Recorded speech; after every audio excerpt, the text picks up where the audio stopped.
as it has become known, the disco ball was used as early as 1897. Indeed, it is recorded that an 1897 article of Electrical Worker discusses the third annual ball held on January 6, 1897 in Charlestown, a neighborhood of Boston. The spectacular lighting display could be seen for miles around Boston. This was probably the first dance hall mirror ball with lights on display.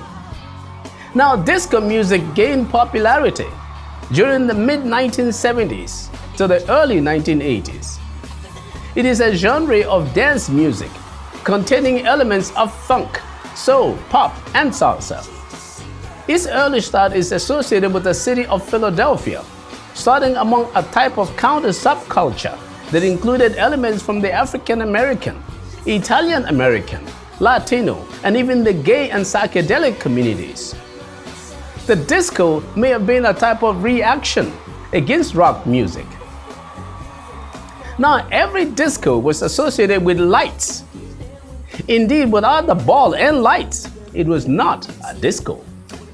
Now, some kind of discos started in Nigeria in late 2013.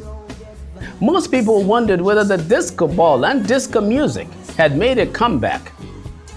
But it turns out this type of disco was short for distribution company.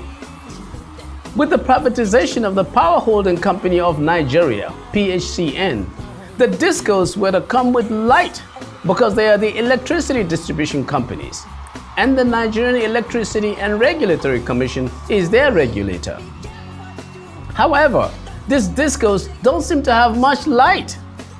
So are they discos without light? Every disco I ever heard of before had lights. Okay, I know, there are chief culprits called the government, the transmission company of Nigeria, and then of course that GENCOs, that is the generation companies. The government is to come up with the right policies for adequate generation, transmission, and distribution. So at the end of the totem pole are the hapless distribution companies, the DISCOCS. So what it all means is that if you don't have very good policies, your generation and transmission of electricity will be poor, and the discos will have no light to distribute. And so the people will be dealing with discos without lights. Our hidden economics for you.